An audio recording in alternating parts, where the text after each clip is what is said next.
Hello friends, it is time for English lesson with me Nika Desinta Wesi Arya or Miss Sinta. To have another language is to possess another soul. So everyone, I hope you feel excited to learn English as your second language. The aims of learning for today's material is the first one, you are able to analyze the social function, text structure, and the language features related to taking simple phone message. And the second, you are able to rewrite a simple phone messages related to workplaces. Jadi, anak-anak, tujuan pembelajaran ini adalah kalian mampu untuk menganalisa fungsi sosial, struktur teks, dan unsur kebahasaan yang berkaitan dengan mencatat pesan telepon. Dan yang kedua, kalian mampu untuk menulis kembali sebuah pesan telepon yang sederhana yang berhubungan dengan tempat kerja. Today's material is the continuation of the previous material. It is about taking a simple phone message. Previously, you have learned the expressions that you need to know about taking a simple phone message. And today, you will learn about the parts of a phone message template, how to take effective phone message, and the language feature of taking a simple phone message. Jadi, hari ini kalian akan belajar tentang bagian-bagian dalam template untuk mencatat pesan telepon, kemudian bagaimana mencatat pesan telepon secara efektif, dan yang ketiga yaitu unsur kebahasaan dalam mencatat pesan telepon. Here is an example of a phone message template. Jadi ini adalah salah satu contoh dari template pencatatan pesan telepon. Nah, sekarang kita lihat bagian-bagiannya. The first one, there is a person who the caller wants to speak to. Jadi ada orang yang dituju oleh si penelpon. Jadi di sini orang yang dituju adalah Jonan Tumewu. Kemudian yang kedua ada the caller's name, nama si penelpon yaitu Hideki Sato. Kemudian disebutkan company, nama perusahaannya yaitu Honda Corporation. Selanjutnya ada urgency. Urgency itu maksudnya kepentingannya. Jadi kepentingannya apa? Yaitu please call again. Jadi kalian di sini bisa centang yang mana saja sesuai dengan yang diharapkan oleh Hideki Sato. Jadi please call again. Jadi tolong telepon kembali. Nah, selanjutnya yang harus kalian catat dengan benar yaitu nomor telepon ya. Nomor telepon dari Hideki Sato. Jadi phone number sekian. Yang tidak kalah penting yaitu ada date and time. Jadi date and time. Jadi kalian harus catat ini juga dengan baik sesuai tanggal dan waktu Hideki Sato menelpon. Nah, selanjutnya ada message. Message pesannya apa? Oke, tadi Hideki Satonya meminta untuk menelpon kembali. Jadi call ASAP. Call as soon as possible. Jadi ASAP ini singkatan dari as soon as possible. Nah, kemudian yang terakhir, the receiver's initials. Jadi yang terakhir itu ada inisial si penerima telepon. Jadi di sini disingkat JRS. Okay, here are other examples of a phone message template. Okay, I took it from internet and you can get more information about a phone message template from internet too. Okay, now let's learn about taking effective phone message. Jadi sekarang kita belajar bagaimana mencatat pesan telepon secara efektif. Oke, now pay attention. Sekarang yang kita lihat yang pertama. Okay, write any notes or messages on a piece of paper, preferably a phone message pad. Jadi kalian harus menulis pesan itu di sebuah kertas. Itu akan lebih baik seperti template sebelumnya ya. Jadi tidak di sembarang kertas. Nah, yang kedua, ensure there is lots of space on the message pad. Jadi pastikan ada cukup tempat untuk di template-nya. Nah, kenapa? Karena jika kalian mencatat terlalu banyak pesan di kertas yang sama itu, jadi nanti tidak bisa menyampaikan pesan dengan baik kepada orang yang dituju. Oke, yang ketiga, pastikan kalian memiliki pulpen yang berfungsi atau pena yang berfungsi dan beberapa pena lainnya ya, and backup. Ya, kalian pasti tidak ingin ketika mencatat pesan kemudian pulpen kalian macet. Jadi sehingga kalian kehilangan pesan yang harus disampaikan kepada bos kalian atau orang yang dituju.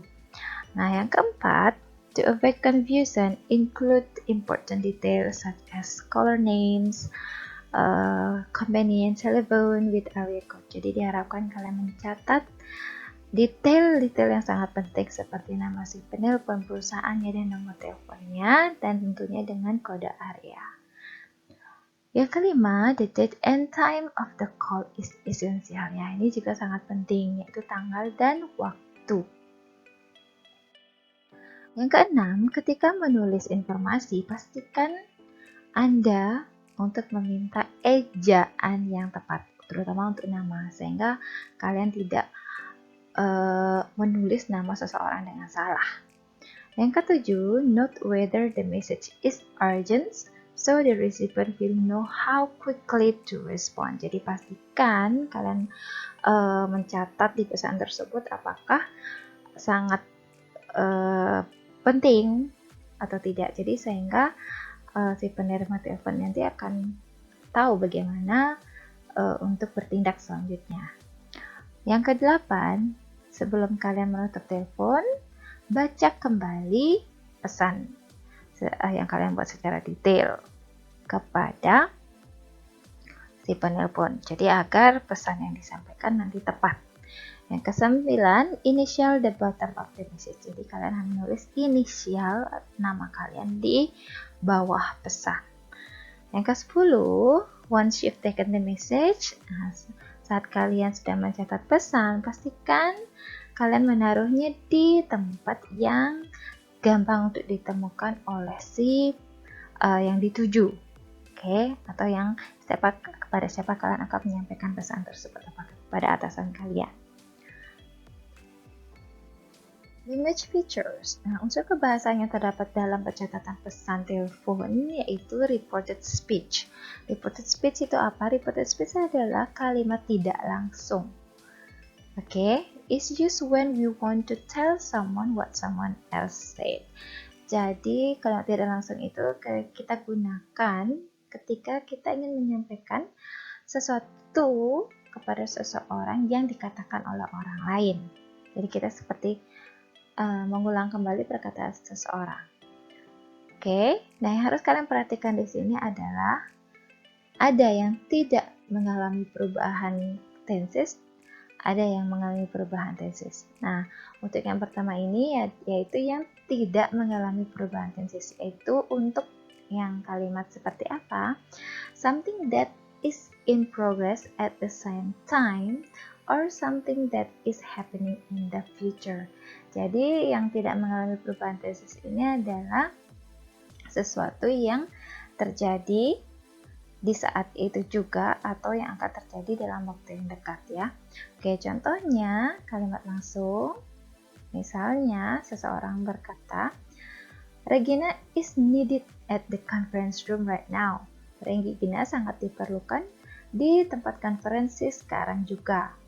Oke, nah reported letter ini kalimat tidak langsungnya yang mungkin kalian akan sampaikan nanti kepada si Regina. Oke, kita anggap Regina itu diperlukan di ruangan konferensi itu oleh Pak Malik ya. Jadi kita lihat di sini. Mr. Malik's secretary told me that you are needed at the conference room right now. Jadi sekretaris Pak Malik memberitahu saya bahwa kamu diperlukan di ruangan konferensi sekarang juga. Nah, yang mana tidak mengalami perubahan tenses, kalau kalian perhatikan di sini, ini ada is needed. Jadi ada penggunaan to be, ini adalah kalimat simple present tense.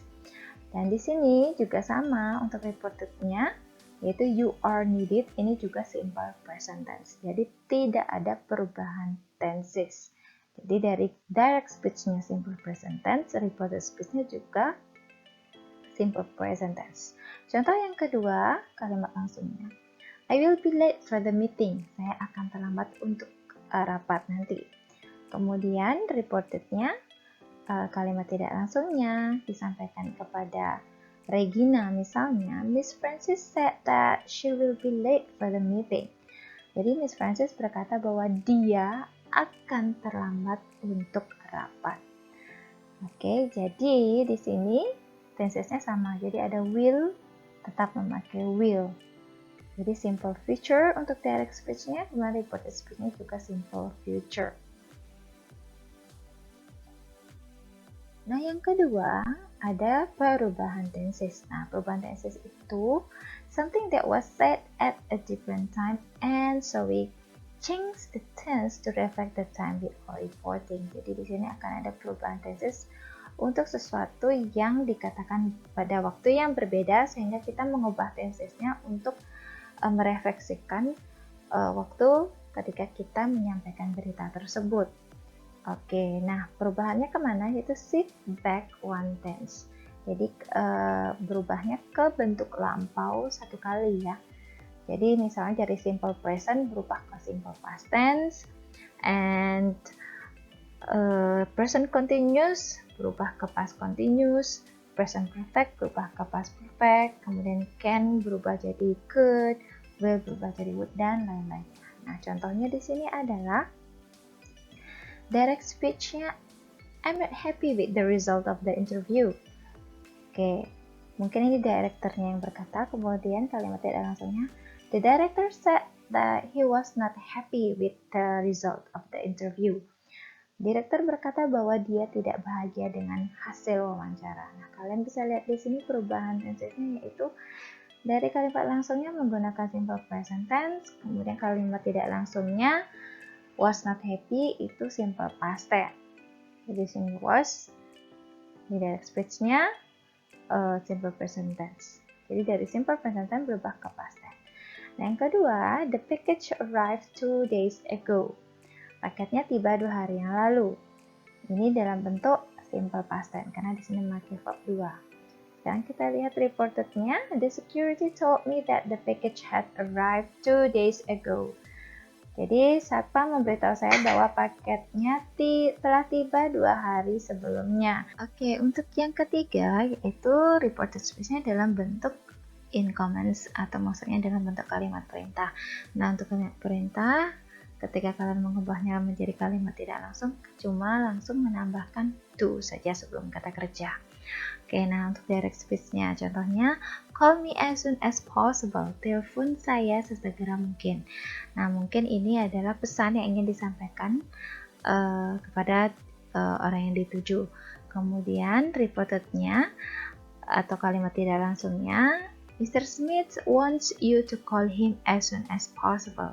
Jadi Tuan Smith ingin kamu menelpon dia sesegera mungkin. Jadi ini langsung to kemudian diikuti kata kerjanya. Call me as soon as possible, to call him as soon as possible. Jadi perhatikan perubahan subjek objek ya. Kemudian contoh yang kedua ada direct speech. Please check the newly installed printer. Jadi tolong segera cek printer yang baru terinstall. Kemudian kalimat tidak langsungnya, the operational manager ordered you to check the newly installed printer. Jadi manajer operasional memerintahkan Anda untuk mengecek printer yang baru diinstal. Jadi di sini itu kemudian langsung diikuti kata kerja. Di sini kata kerjanya adalah check. Okay friends, that is the material about taking a simple phone message. And if you have any questions, write in the comments of Google Class or chat via WhatsApp. See you next time. Bye bye.